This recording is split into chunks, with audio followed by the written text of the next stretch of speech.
or 300-400 grand a day. It all depends. But yeah, that's the biggest problem. The actual genuine problem with the world now is trying to find a place to put it, especially with inflation as rampant as it is. Yeah. Inflation, I think they tell us is 9 or 10%. If you believe that, you're an absolute idiot. It's much higher than that. British pound's getting wrecked. Pound is getting wrecked. Yeah. So like energy prices are going to go to the moon. On top of that, the currency's inflating, so we're just printing it because we have to try and fix these problems. And it's difficult. Where do you put it? And that's my concern. And you can put it into hard assets, but then hard assets come with a new problem, because my personal view is that I wanted to be rich. And then I got rich. And I realized what I actually wanted was to be free. And they're different things. There's a lot of people who are rich, but they're not free. Yeah. They can't say the things I'm saying on a podcast. They can't tell a government to get fucked like I can. If I were to just buy a bunch of houses in England and continue talking like I'm talking on a long enough time scale, they're going to take them. This is the thing. You don't own houses. That's the reason I'm not a big real estate guy. People say, oh, I own my house. Oh, you own it. Let's talk about your owning that house. Go out and park somewhere. Get a parking ticket. Don't pay it. Okay, so they add more money. Don't pay it again. Give you a court date. Don't go. They send a bailiff. Don't pay him. On a long enough time scale, may take a year, may take 2, may take 3, sooner or later, they're going to come with a big enough piece of paper and a big enough bailiff, and they're going to take your fucking house. They're going to say, you owe us this money. This is your asset. Give us your asset. You don't own it if they can take it from you anytime they want. And that's what they'll do. A judge will get a new piece of paper, stamp a new piece of paper, and they'll take it. Because the governments have a monopoly on violence. And that's the true underpinning of the world. The true underpinning of the world is violence. We live in a world now, which is a society which is based on violence from the absolute ground up. Not many people look at that and understand that. And the government are the only people who are allowed to be violent. And that's why they can get away with whatever they want. But everything is violence. There's a threat of violence within everything. The reason a police officer can give you a fine and you don't tell him to piss off is because you don't want him to be violent with you. That's it. He always has that in his back pocket. They've always got violence in their back pocket. This is what the government has. So to sit and go, I trust the government, I'm going to buy this nice big house, I just think that's to a degree. Yeah, you can make money. And yeah, everything's fine as long as you follow the rules. I'm not saying it's not. But in my situation, in my worldview, it's like I don't like having someone having that kind of control over me. So to answer your question, sorry, because I'm trying to be a professional. So real estate's difficult. The currency markets are trash. Stock market's about to go down to fucking zero. It's hard. Like, it is difficult to sit there with hundreds of millions of dollars and go, what do I do with it? Where does it go? It's hard. And I found some solutions, which I can't say on the podcast, but it's difficult. I mean, I'm going to have to come back to the real estate thing in a second. Sure. Because of course I want to defend real estate. Absolutely. So what are you buying, bro? Just a hint. I know you can't go into detail, but like, is it Forex? Is it crypto? Is it business? Yeah, you have to diversify. You diversify, and then you look for emerging markets. Right. And truly, what I'm doing now at my stage of my life is buying power.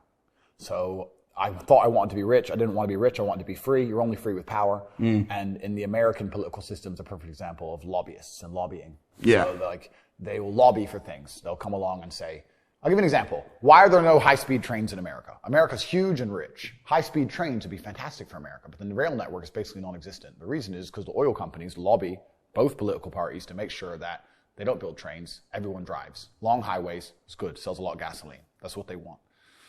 So once you get to a certain level of money, you realize you want political friends. So you're like, okay, I want this law, or I want this law to work this way. Or I just want someone I can call if this happens to me. And you just start giving a lot of money away, effectively.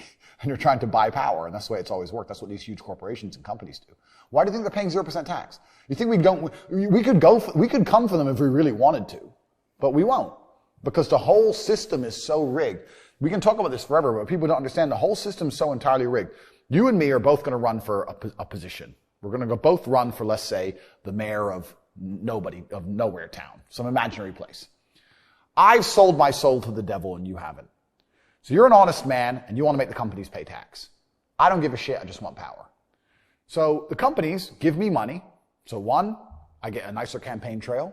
2, the companies also own all the media. So they lie about you, tell the world you're evil, like they just lied about me. They lie about you, tell all the horrible things they can, say I'm a good person. They fuck with your bank accounts, mess with you, lie with you in the media. You're trying to run your campaign. I'm fully funded. The media's on my side. Tour bus, posters, who's going to win? I win. And then what do I do in return for the company who I sold my soul to? Don't worry about tax. Don't worry about it. We'll just tax that dude in Sunderland. He'll pay the tax. Don't worry about it. It's a scam. It's all a lie. Whole system's a lie, all of it from head to toe. Every single thing is a lie. And I think a lot of the reason average people don't know this or pretend they don't know this is because by pretending to be ignorant, they can sleep at night. Because if they truly understood it, they'd be like, I'm in the matrix. My whole existence is a waste of time. Yeah. No, I think the thing is, Andrew, you are a straight talker, right? And that's one of the things I think so many people love about you. You say it absolutely as it is. And my fear is, if you say, real estate's dangerous, this is dangerous, people will not know what to do, and they'll end up doing nothing, leaving their money in the bank. That's true. Help us out. Okay, that's true. Help us out. When I say real estate is dangerous, now, firstly, you can make money with real estate. You can make money with real estate. I'm not saying it's dangerous from that perspective. I'm talking about my own personal ideology. Yeah. My personal ideology is I don't want to be within control of a government. I don't want a government to control me. If I didn't think that way, then I'd be a lot less opposed to real estate. I mean, a house is always going to be worth something. It ain't going to go to zero. You know, it's not like a risk like a crypto or a stock that can go to zero. A house will always be worth something, and you can definitely make a lot of money in it. I'm just at the position where I just don't want to have a government to have control of me. And this recent war proved it. Look at all these billionaire Russians who fair and square bought property in London by the law, paid their price, paid the stamp duty, stuck to the rules. Then the president of their country did something they may not have even agreed with it. Who do they know? Do you agree with everything the prime minister does now? No. Neither do I. And then the British government came along and just took all their houses off them. Here's my stance.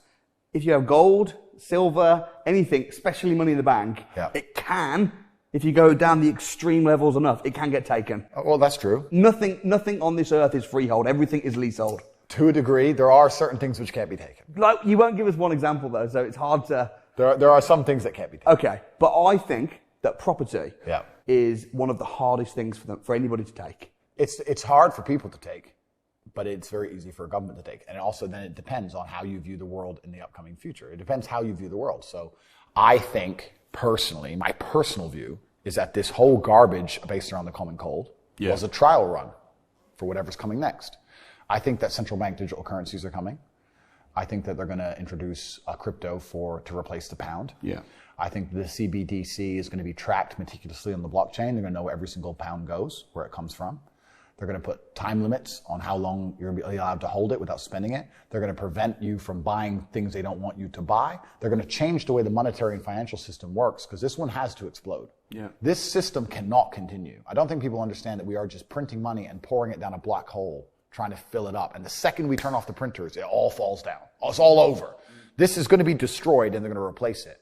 And when they replace it, they're going to replace it with something that gives them more control. That's it. That's all they want. Yeah. So I think that's coming. And I think that once that comes, you have huge problems. You have huge issues. It may not be our lifetime. It may be our children's or our children's children. Yeah. But there is a future coming where if you do or say the wrong thing, your money doesn't work. Yeah. Or your electric car won't start. Right. Or your electric car can only go in these zones. All this is coming. The control is coming, right? So having a big stationary object that I can't sell without the government involved, to me is scary. I like the idea of a mobile object that I can sell without the government involved. Another thing about property